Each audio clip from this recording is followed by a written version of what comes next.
మాకు అత్యంత సన్నిహితులైన love gospel వీక్షకులందరికీ సర్వశుభాలు తెలియజేస్తున్నాం. దావీదు గురించి తరచుగా మనం వింటాము, తరచుగా బోధిస్తూ ఉంటారు. దావీదు గురించి ప్రసంగించే సమయాల్లో దావీదు పాపాల గురించి కూడా ఎక్కువగా బోధిస్తారు.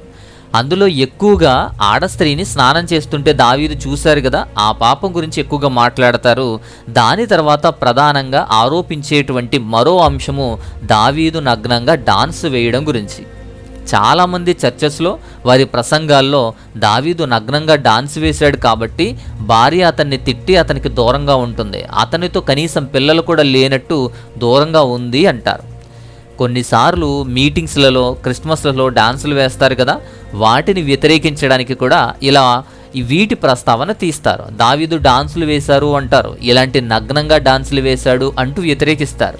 అసలు ఇదంతా ఎక్కడుంది, ఎక్కడి నుంచి వచ్చింది, అసలు దావీదు నగ్నంగా ఎక్కడ డాన్సులు వేశాడు, ఎందుకు అలా ప్రసంగిస్తున్నారు అని అడిగితే వాళ్ళు చెప్పే సమాధానం, వాళ్ళు చూపించే వాక్యం 2 సమూయేలు గ్రంథం 6వ అధ్యాయంలో 20వ వాక్యం. అక్కడ ఏముందో చూద్దాం. 2 సమూయేలు 6:20 చూడండి. రాజువైన నీవు నేడు బట్టలను తీసివేసి ఎంత ఘనముగా కనబడుతవి అని అపహాస్యం చేసింది భార్య మీకాలు.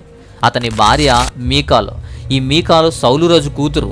ఈ మీకాలు కిటికీలో నుంచి దావీదు నాట్యమాడడం చూసి కోపగించుకొని ఇలా తిట్టిన సందర్భం ఇది. అయితే దీని ద్వారానే బట్టలు విప్పి డాన్స్ చేసినందుకు భార్య మీకాలు తిట్టింది అనే అభిప్రాయంతో దావీదు నగ్నంగా డాన్స్ వేశాడని అనుకుంటున్నారు. కొందరి బోధనల్లో ఇది చాలా చోట్ల విన్నాను. బట్ అసలు ఏం జరిగిందో తెలుసుకుందాం. 2 సమూయేలు గ్రంథం 6వ అధ్యాయం 14వ వాక్యం చూడండి. ఆ వాక్యం ప్రకారం దావీదు దేవుని సముఖమున డాన్స్ వేశాడు. దేవుని సముఖమున మరీ అంత వివేకం లేకుండా నగ్నంగా డాన్స్ ఎందుకు వేస్తాడు, అది కూడా దేవుని సన్నిధిలో? పోని తాగి మద్యం మత్తులో డాన్సులు ఏమీ వేయలేదు, ప్రభు సన్నిధిలో ఆనందిస్తున్నాడు. దేవుని మందసం ఒబేదెదోము ఇంటి నుంచి దావీదుపురానికి తెస్తున్నందుకు, దేవుని మందసం తనతో ఉంటున్నందుకు, తనకు వస్తున్నందుకు ఆనందించి సంతోషించి నాట్యమాడాడు. ఎద్దు ఒకటి, క్రొవ్విన దూడ ఒకటి వధించారు కూడా అక్కడ సందర్భంలో. అంత ఆనందంతో డాన్స్లు వేస్తున్నారు. అక్కడ నాట్యమాడడం ఉంది కానీ నగ్నంగాని లేదు.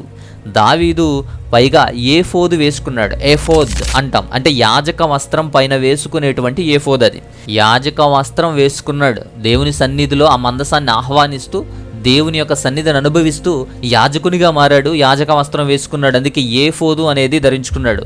దావీదు వేసుకున్నటువంటి ఏఫోదు ముందు వెనక ఉండేటువంటి 2 పదార్థాలతో ఉంటుంది.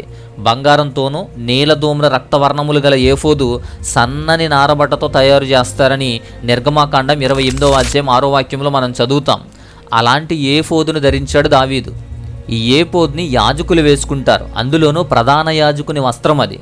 అలాంటి ప్రధాన యాజకుని పాత్ర పోషించి నృత్యమాడి మందసాన్ని ఆ యొక్క నగరానికి రప్పించుకున్నాడు, దావీదుపురానికి.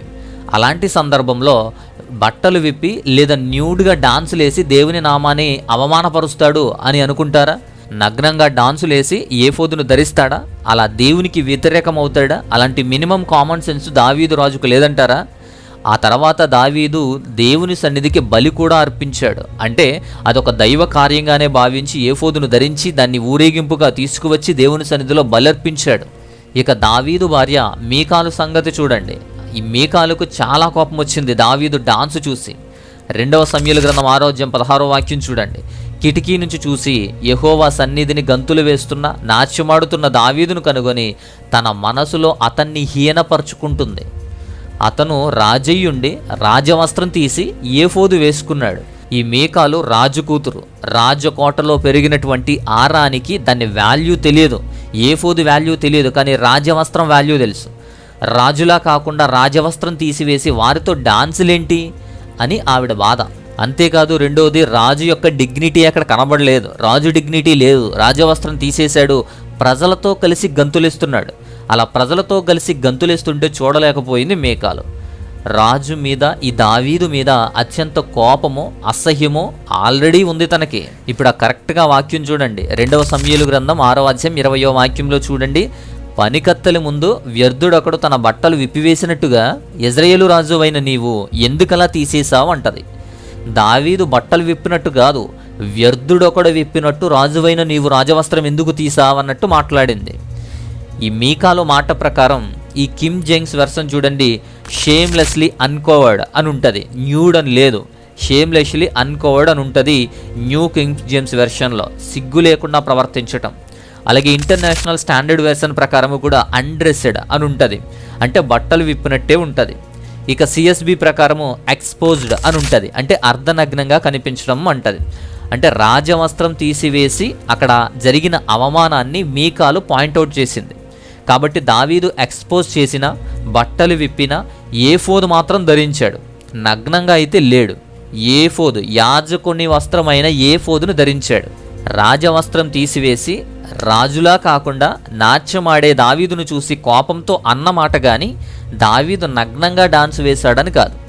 వాక్యం చాలా క్లియర్గా యాజక వస్త్రం ధరించినట్టు వ్రాయబడింది, ఆ ఏఫోదు ధరించినట్టు వ్రాయబడింది. సౌలు కూతురు మీకాలు, సౌలు కుటుంబానికి దావీదు కుటుంబానికి వైరం ఉంటుంది, పడడం లేదు. 2 సమూయేలు 3:6 ప్రకారం చూడండి, సౌలు కుటుంబానికి దావీదు కుటుంబానికి కూడా యుద్ధం ఉన్నట్టు మాట్లాడతారు. పైగా మీకాలు మొదటగా దావీదు భార్య. మీకాలును గెలవడానికి, సౌలు కూతురైన మీకాలను గెలుచుకోవడానికి దావీదు చాలా ప్రయాసపడ్డాడు. అలా మీకాలను వివాహం చేసుకున్నాడు, దక్కించుకున్నాడు. ఆ తర్వాత సౌలు కుటుంబానికి దావీదు కుటుంబానికి పడడం లేదు, వైరం ఉంది. దాని కారణంగా ఈ యొక్క మీకాలు వేరే వ్యక్తిని పెళ్లి చేసుకుంటుంది. అంటే ఈ సౌలు వేరే వ్యక్తికి ఇచ్చేస్తాడు. ఫల్తీయేలు అనేటువంటి భర్త అప్పుడు వస్తాడు. అలా ఫల్తీయేలు అని తన భర్తను విడిచి మరలా దావీదు వద్దకు రావాల్సి వచ్చింది. చాలా దూరం భర్త ఏడుస్తూ వెనక వస్తాడు. 2 సమూయేలు 3:16 చూడండి, ఆమెను తీసుకొస్తుంటే ఏడుస్తూ వెనక ఫల్తీయేలు అనే భర్త వస్తాడు. అలా చేసిన దావీదు అంటే కోపం, అసలు కలవలేదు, పిల్లల్ని కనలేదు. 2 సమూయేలు 6:23 చూడండి, ఈ మీకాలు ఆఖరి వరకు కూడా అతనితో కలవకుండా, పిల్లలు కనకుండా ఆఖరి వరకు ఉంటుంది. మీకాలు తిట్టింది కేవలం డాన్స్ గురించి మాత్రమే కాదు, ఆ కోపం ఉంది, ఆ విరోధం ఉంది కాబట్టే, అసహ్యించుకునేటువంటి స్వభావం ఆల్రెడీ ఉంది కాబట్టే మీకాలు అలా ప్రవర్తించింది. 2 సమూయేలు గ్రంథం 6వ అధ్యాయము 21 నుంచి 22 వాక్యాలు చూడండి. మీకాలుతో దావీదు సమాధానం అక్కడ వ్రాయబడింది. దేవుని సన్నిధి యందు నాట్యమాడాడు, దేవునిలో సంతోషించాడు, అందుకే నాట్యమాడాడు. న్యూడ్గా మాత్రం కాదు, దేవుని దగ్గర న్యూడ్గా డాన్స్ చేయలేదు. దావీదు దేవుని యందు సంతోషించటం, ఆనందించటం కూడా రకరకాలుగా మనం చూస్తాం.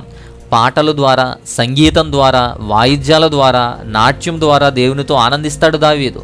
అవన్నీ మనం చూస్తాం కదా. కాబట్టి అక్కడ నగ్నంగా, పూర్తి నగ్నంగా అయితే దావీదు డాన్స్ చేయలేదు అని అర్థం చేసుకోండి. అయితే ఎక్స్పోజ్డ్ అని కానీ లేదా అర్ధనగ్నంగా అని కానీ ఏదైనా కొన్ని ట్రాన్స్లేషన్స్ నుంచి మనం చదువుతాం. కానీ ఏఫోదు మాత్రం ధరించాడు. దావీదు రాజవస్త్రాన్ని తీసుకున్నందుకే ఈ యొక్క గొడవ అని అర్థం చేసుకోండి. కంప్లీట్గా న్యూడ్గా మాత్రం డాన్స్ చేయలేదు.